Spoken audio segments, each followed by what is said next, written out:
So hello dear YouTube family, welcome back to this new video. So in this video today we learn how to make a modern flat white. So without wasting any time, let's get started.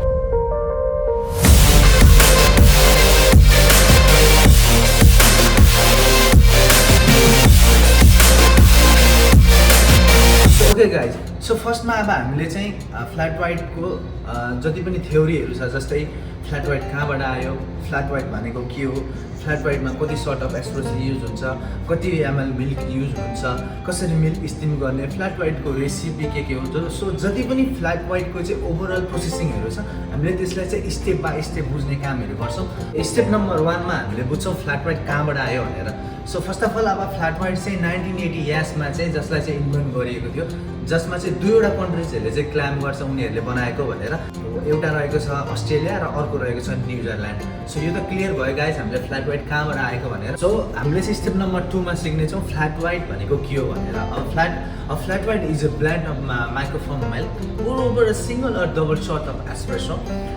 मतलब flat white भनेको चाहिँ जस्तो मिल्कको सानो माइक्रोफोमद्वारा बनाइने drinks हो, जसलाई चाहिँ हामीले चाहिँ एस्प्रेसो जुन चाहिँ सिंगल या डबल सर्टको माथिबाट चाहिँ हामीले चाहिँ पोर गर्ने कामहरु गरिन्छ र बनाइने कामहरु गरिन्छ। त्यसलाई चाहिँ के भन्ने रहेछ त फ्ल्याट वाइट भन्ने कामहरु गरिन्छ। सो यो पनि क्लियर भयो फ्ल्याट वाइट कहाँबाट आएको र यो पनि क्लियर भयो फ्ल्याट वाइट भनेको के हो र फ्ल्याट वाइटमा कति एमएल सर्ट एस्प्रेसो युज हुन्छ भनेर। सो स्टेप नम्बर 3 मा चाहिँ हामीले चाहिँ फ्ल्याट वाइट कुन कपमा चाहिँ युज हुन्छ या कुन कपमा चाहिँ हामीले बनाइने कामहरु गरिन्छ भन्ने विषयमा बुझ्ने छौं। सो ओके, यसो फ्ल्याट वाइटमा चाहिँ हामीले चाहिँ same cup of cappuccino use गर्ने कामहरु गरिन्छ, जसमा चाहिँ 6 अन्सको कप रहेको छ, जुन चाहिँ यो कप 6 अन्सको कप, जसमा चाहिँ हामीले क्यापुचिनो पनि सर्भ गर्ने कामहरु गर्छौं र फ्ल्याट वाइट पनि सर्भ गर्ने कामहरु गर्छौं, सल्भ गर्ने कामहरु गर्छौं। सो ओके, सो अब नेक्स्ट स्टेप चाहिँ रहेको छ फ्ल्याट वाइटमा हामीले कति एमएल मिल्क युज गर्छौं भनेर। सो तकरिबन हामीले चाहिँ 120 एमएल देखि 150 एमएल सम्म चाहिँ युज गर्न सकिन्छ यसो फ्ल्याट वाइटमा चाहिँ मिल्कको क्वान्टिटी। ओके, अब चाहिँ हाम्रो अर्को नेक्स्ट स्टेपमा चाहिँ हामीले चाहिँ फ्ल्याट वाइटको रेसिपिजहरु बुझ्ने ट्राई गर्छौं। सो फ्ल्याट वाइटलाई हामीले कसरी बनाउने र कसरी फ्ल्याट वाइटलाई चाहिँ मिल्क स्टिम गर्ने भनेर चाहिँ अलिकति पछाडी छौं। सो फर्स्टमा चाहिँ अब फ्ल्याट वाइटको रेसिपी हामीले बुझ्छौं।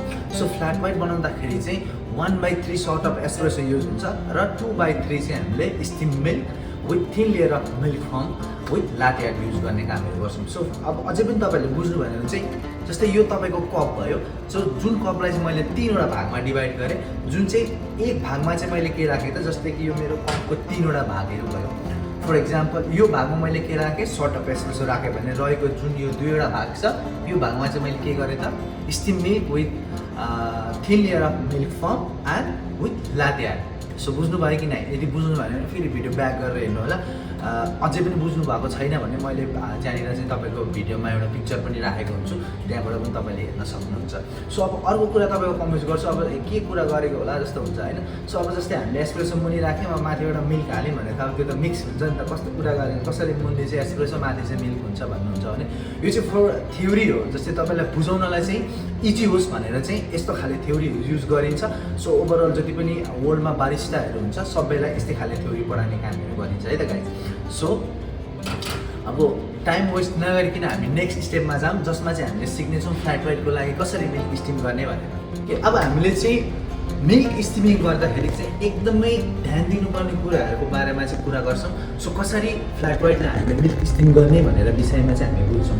सो फर्स्टमा अब यसो तपाईं बिगिनर बारिस्टा हुनुहुन्छ भने चाहिँ तपाईलाई यो खाले इक्विपमेन्ट चाहिन्छ, जसले चाहिँ मिल्क थर्मोमिटर हो, जसले चाहिँ हाम्रो मिल्कको के गर्छ टेम्परेचरलाई चाहिँ नाप्ने कामहरु गर्छ।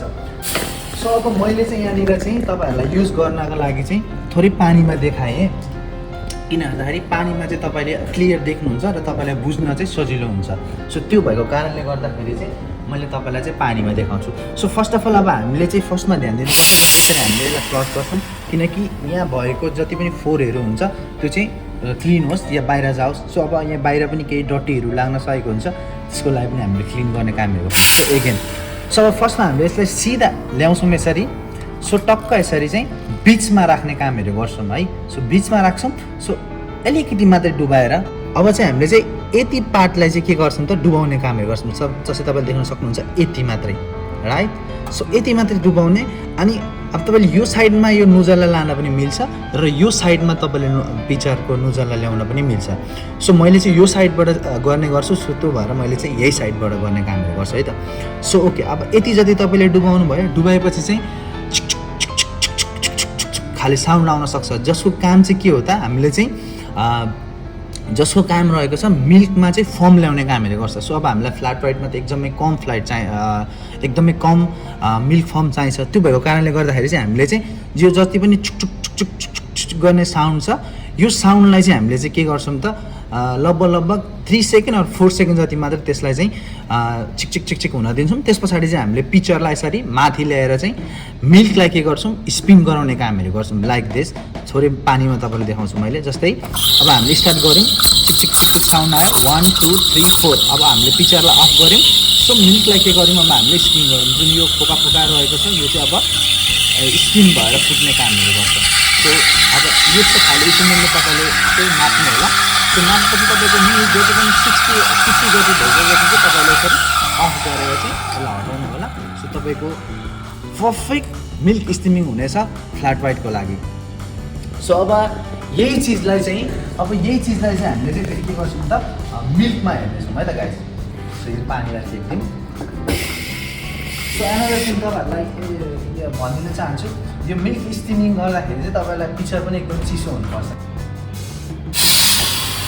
सो फ्ल्याट वाइटको लागि कसरी स्टिम गर्ने रहेछ त एकदमै नजिकबाट देखाऊ भाइ।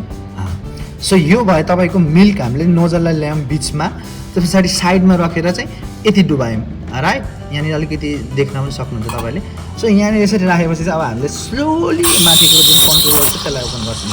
1 2 3 4 नाउ अफ। अब यसरी नै यसलाई राखिराख्ने छ। ल मिल्क माथिको जुन कन्ट्रोल गर्छ त्यसलाई ओपन गर्छौँ। 1 2 3 4 नाउ अफ। अब यसरी नै यसलाई राखिराख्ने छ। ल मिल्क तपाईँले देख्न सक्नुहुन्छ स्पिन भइरहेको छ।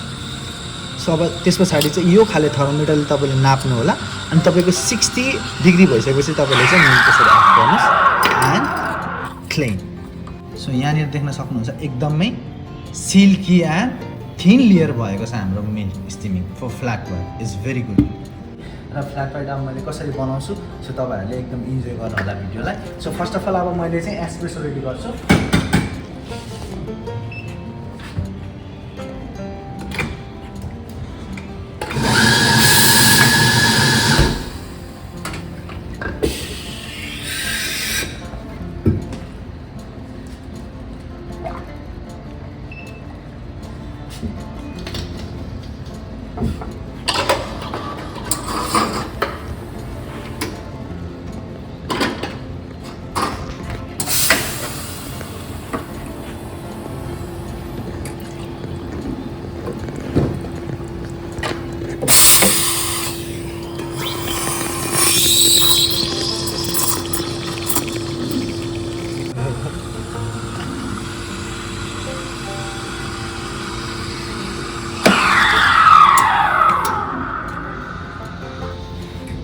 Now it's time to create a beautiful latte art, guys.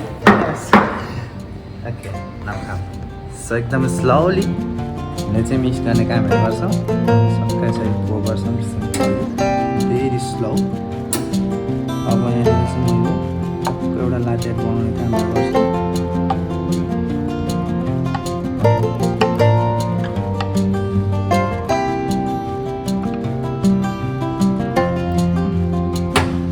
So hey guys, हाम्रो फ्ल्याट वाइट चाहिँ रेडी भइसकेको छ। चाहिँ तपाईँले देख्न सक्नुहुन्छ अनि सक्यौँ। सो तपाईँले के कस्तो लाग्यो, कति कुराहरू तपाईँले बुझ्नु भएन, अझै पनि केही कुराहरू तपाईँको माइन्डमा कन्फ्युज भइरहेको छ भने म सोसियल मिडियामा आएर मलाई तपाईँहरूले मेसेज गर्न सक्नुहुन्छ। मेरो इन्स्टाग्रामको लिङ्क मैले तपाईँलाई गर्न राखिदिन्छु। सो जति पनि बारिस्ता रिलेटेड तपाईँलाई प्रब्लम भइरहेको छ मलाई आएर तपाईँले कमेन्ट गर्नु होला। यदि मैले त्यो कुराको बारेमा मलाई ध्यान छ भने चाहिँ मैले त्यो कुरा डेफिनेटली तपाईँलाई सेयर गर्नेछु। सो वीडियो एकदम लास्टसम्म हेर्नुभयो, त्यसको लागि धेरै धेरै धन्यवाद। और मेरा जो क्यामेरामैन होनी है उसके लिए बहुत बहुत धन्यवाद। सबके लिए